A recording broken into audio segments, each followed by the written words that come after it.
What would you do if someone tried to turn your private farm into a public parking lot? This is the story of how one person took control of their land, locked it up, and went to Hawaii to leave the chaos behind. Imagine this. You've spent years building your dream.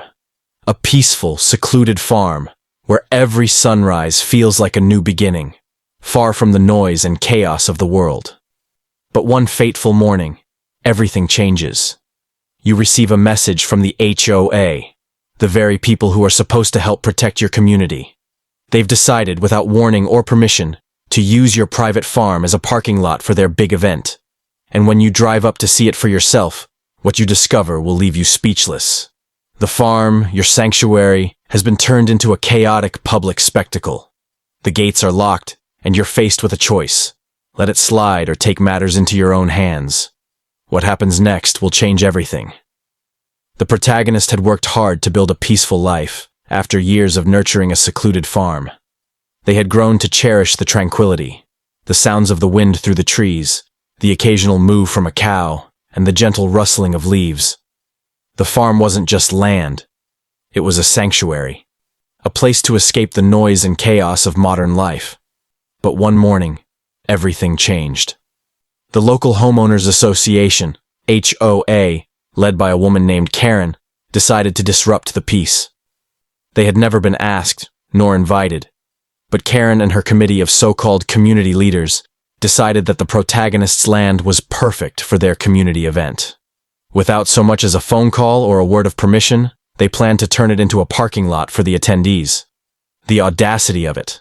The protagonist, who had always taken pride in their land's privacy and independence, couldn't believe what they were hearing. It wasn't just a matter of land use, it was a matter of respect. It was their farm, not a public space. The protagonist couldn't believe the HOA would do something so brazen. This wasn't just an invasion of space, it was an invasion of privacy. A line had been crossed, and like any person who values their independence, the protagonist wasn't about to let this slide. Karen, the self-appointed leader of the HOA, was known for her overbearing attitude. She wore her authority like a badge of honor and was infamous for making decisions without asking. Her emails often included passive-aggressive statements disguised as community invitations, and she was quick to impose her will without consulting the very people she was supposed to represent. This time, however, she had crossed a line. The protagonist's farm wasn't just another community amenity. It was private property. It didn't belong to the HOA, and it certainly didn't belong to Karen. The protagonist arrived at the farm with an air of superiority, expecting to turn the place into a makeshift parking lot. The sense of entitlement she exuded was suffocating. But what she didn't know was that this wasn't just some ordinary landowner she was dealing with. The protagonist wasn't afraid of a fight, especially not when it involved something so personal. They had spent years cultivating their farm, and it wasn't about to be turned into someone else's idea of a community space. Karen's condescending attitude made it even worse. She spoke as if she were doing the protagonist a favor. "You should be glad we're using your land," she said, her voice dripping with false sympathy. To her, it seemed as though it was all for the greater good. But to the protagonist, it was clear that Karen saw no boundaries, just an open space to exploit, regardless of the consequences. Little did Karen know, the protagonist wasn't about to let this slide. At first, the protagonist thought this was just a misunderstanding. Maybe Karen had gotten the wrong idea. Maybe she didn't realize how personal this land was. But as they drove closer to their farm, the sight that greeted them was both shocking and surreal. The farm had been transformed into a chaotic parking lot. SUVs, luxury sedans, pickup trucks, and minivans were scattered across the dirt tracks. A cheesy tent had been set up with a banner that read, "Welcome to the Rural Support Point Official HOA Event Parking Lot." The protagonist's jaw dropped. It felt like a nightmare.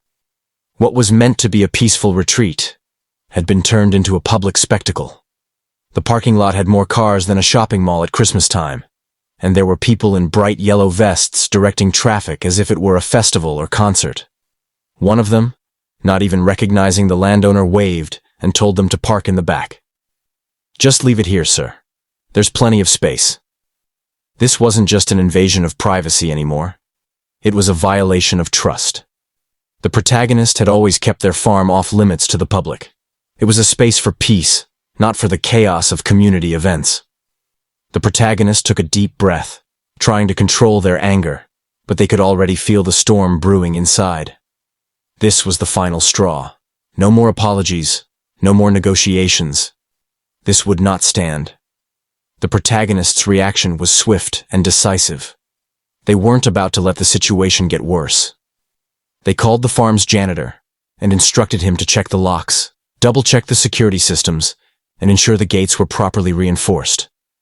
The locks on the gates, which were normally used only during off hours, were now activated. The protagonist checked the remote monitoring system, made sure the security cameras were functioning, and set the farm into complete lockdown mode. The tension in the air was palpable as Karen and the attendees realized they were trapped. The gates were locked, the perimeter fence buzzed with an electric charge, and any attempts to exit were met with a series of mechanical reinforcements. The protagonist, after ensuring everything was secure, grabbed their suitcase, bought a plane ticket, and flew far away to Hawaii. There, they would enjoy the peace they had earned while Karen and her event attendees would have to sort out their mess. What followed was a scene of chaos. The stranded attendees were now stuck in the parking lot with no way out. As the hours passed, tensions mounted. The heat of the day was oppressive and people began to grow anxious. Children cried, elderly residents complained of the sweltering heat, and people started to lose their patience. Karen, who had spent so much energy trying to control everything, was now helpless.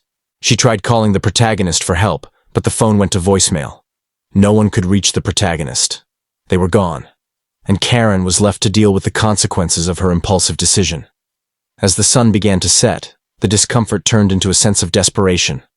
There was no cell service, no internet access, and no way to contact anyone outside the farm. The reality of the situation hit hard. These people who had been so eager to take advantage of the farm were now paying the price for their ignorance and entitlement. The emotional tension on the farm was rising. People began to argue, and the frustration was palpable. A young mother with a baby couldn't calm her crying child. An elderly man, soaked in sweat, asked to sit down but had nowhere to go. The discomfort was overwhelming, and as the hours stretched into the evening, the group began to turn on each other. The anxiety was growing, and no one seemed to have an answer. They had been promised safety and comfort, but now all they had was the harsh reality of being trapped in a parking lot in the middle of nowhere. Karen, who had once prided herself on her leadership, now looked utterly defeated. The event she had promised to be a great success had turned into a disaster. She tried to maintain her composure, telling people to stay calm, but her words were falling on deaf ears. The more she tried to control the situation, the more her credibility evaporated.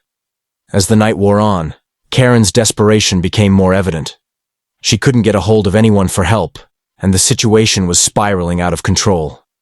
She continued to call the protagonist, leaving message after message, but they were unreachable. She tried to contact the janitor, who had long since left for a well-deserved break. There was no one who could fix the mess she had created. In a moment of bitter irony, a cow named Dolly appeared, wandering among the stranded vehicles. The sight of the content cow amidst the chaos was both surreal and symbolic. Dolly had no care for the humans stuck in their own mess. She wandered peacefully, oblivious to the tension surrounding her. The contrast between Dolly's calm and the frantic human beings was striking. It was a reminder that sometimes the best way to deal with adversity is with calm and grace, not aggression and control. Karen's attempts to regain control continued, but they were futile. The heat and frustration of the event turned into a collective sense of rebellion. No one was listening to her anymore. The group of attendees had gone from being hopeful to angry, from passive to defiant. They realized they had been misled, and they were no longer willing to follow Karen's orders. Karen, who had once been the face of the HOA, was now powerless. She tried to make excuses, but it was clear to everyone that she had overstepped. The more she tried to justify her actions, the more isolated she became.